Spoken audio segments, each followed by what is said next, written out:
Hepinizin 30 Ağustos Zafer Bayramı'nı kutluyor, başta şanlı komutanlarımız olmak üzere tüm şehitlerimizi rahmetle anıyorum. Misak-ı milli sınırlarımızı bozan işgalci devletlerden ilk olarak Ermenilere doğuda hadlerini bildirmiş, kahraman Güneydoğu halkının teşkilatlanmasıyla Fransız ordusunu güneye itmeyi başarmıştık. Geriye Batı cephesinde Yunanlıları denize dökmek kalıyordu.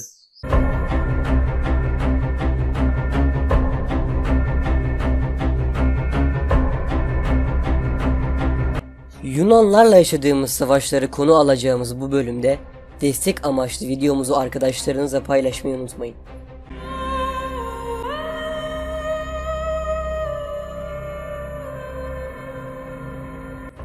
İzmir'in işgali. İngilizlerin de desteğini alan Yunanlar, Mustafa Kemal Paşa'nın Bandırma vapuruna binmeden bir gün önce arkalarından köpek kovalarmışçasına İzmir'e çıkarma yaptılar. Karşılarında kayda değer bir direniş bulmadıklarından dolayı Anadolu'nun içlerine doğru ilerlemeye başladılar. 1. İnönü Muharebesi. Kuvayi Milliye ile bu işin daha ilerleyemeyeceğini anlayan Mustafa Kemal Paşa ve yoldaşları İsmet Paşa'nın idaresine düzenli bir ordu verdiler.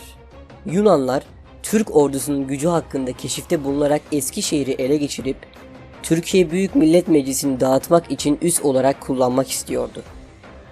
Bu arada Türklere karşı göstereceği başarı İtilaf devletlerinden yardım almasını kolaylaştıracaktı. Bu yolla Türk gücünü kırarak Sevr'i uygulatabileceklerdi. Üstelik Türkiye Büyük Millet Meclisi'nin Çerkez Ethem isyanı ile uğraşıyor olması böyle bir olayı gerçekleştirmek için uygun bir ortamdı. Lakin evdeki hesap çarşıya uymadı. Yunan kuvvetlerini püskürten İsmet Paşa'nın başarısı tüm İtilaf devletlerini şaşkınlığa uğratmıştı. 2. İnönü Muharebesi. Ankara hükümeti ve İtilaf devletlerinin arasında gerçekleşen Londra konferansında 3 cephede de kazandığımız zaferlere rağmen hala donumuza kadar istediklerinden dolayı bir anlaşma sağlanamadı. İtilaf devletleri Yunanlılara bir şans daha tanıyıp taarruz emri vermiş, Yunanlılar Türk ordusunun daha fazla güçlenmesini önlemek, Eskişehir'i ele geçirip Ankara'ya geçmek, milli mücadeleyi sona erdirmek amacıyla harekete geçmişler. Fakat İnönü mevkiinde mağlup olarak geri çekilmişlerdir. Kütahya-Eskişehir Muharebeleri. Batı cephesinde yaşadığımız talihsiz bir savaş Kütahya-Eskişehir Muharebeleridir. Afyon, Eskişehir ve Kütahya Yunanlıların eline geçti. Ordunun daha fazla zayiat vermesini istemeyen Mustafa Kemal, orduyu Sakarya Nehri'nin doğusuna kadar çekti. Savaşın kaybedilmesi Türkiye Büyük Millet Meclisi'ne olan güveni sarstı. Meclisin Kayseri'ye taşınması ve Kuvayi Milliye'ye dönülmesi gündeme geldi. Yunan ordusu Sakarya Nehri'ne kadar ilerledi. Durumun ciddiyetinin ani kararlar alınmasını gerektirdiği için 5 Ağustos 1921'de Başkomutanlık Kanunu çıkartıldı. Bu kanunla Mustafa Kemal Paşa başkomutan seçildi. Ayrıca meclis tüm yetkilerini Mustafa Kemal Paşa'ya devretti. Bu kanun 1922'de süresiz olarak uzatıldı. Mustafa Kemal Paşa'nın Cumhurbaşkanı seçilmesine kadar yürürlülükte kaldı. Mustafa Kemal Paşa orduyu yeniden güçlendirmek amacıyla 8 Ağustos 1921'de Tekalifi Milliye emirlerini çıkarttı. Bu sayede ordunun ihtiyaçlarının büyük bir kısmı halktan karşılanmaya çalışıldı. Sakarya Meydan Muharebesi. Tekalifi Milliye emirleriyle Türk ordusunun eksiklerinin bir kısmı büyük ölçüde tamamlanmış ve ordu savaşa hazırlanmaya çalışılmıştır. 23 Ağustos'ta Yunanlılar taarruza başlamışlardır. Mustafa Kemal Paşa, hattı müdafaa yoktur, satı müdafaa vardır. O satıh bütün vatandır diyerek orduyu coşturmuş, 22 gün süren savaş sonunda 13 Eylül 1921'de Türk ordusu büyük bir zaferle Yunan ordusunu gerisin geri kaçmak zorunda bıraktırmıştır.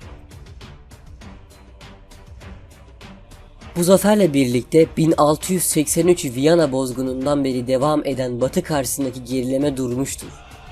Yunanlılar savunmaya, Türkler taarruza geçmişlerdir. Türkiye Büyük Millet Meclisi Mustafa Kemal Paşa'ya Maraşallik rütbesiyle gazilik unvanı vermiştir. Fransızlar bu savaştan sonra Türkiye Büyük Millet Meclisi ile Ankara Antlaşması'nı imzalamıştır.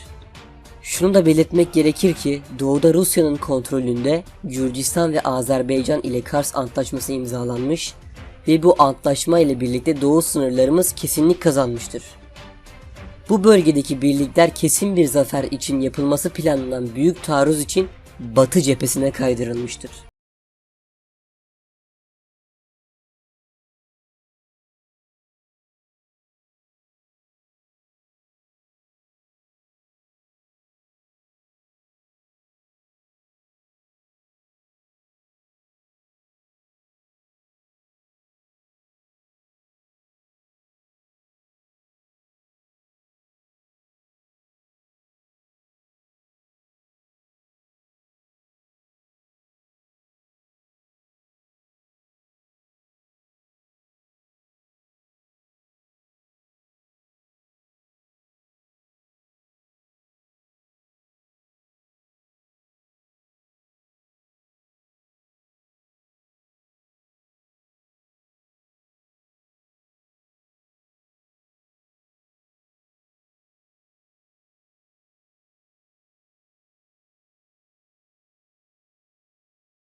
Ağustos'ta başlayan büyük taarruz harekatı sonucu Türk ordusunun Yunan işgali altındaki İzmir'e 9 Eylül 1922'de girmesidir. Mudanya Ateşkes Antlaşması ve sonrasında Lozan Barış Antlaşması'na uzanan süreci başlatması dolayısıyla milli mücadelenin sona ererek Türk milletinin kurtuluşu ve bağımsızlığını elde edişinin simgesi olmuş çok önemli bir tarihi olaydır. Kurtardığımız vatanı misak-ı milli sınırlarına ulaştıramasak da Sevr ada verilen kağıt parçasındaki haritaya göre yaşamaktan iyidir.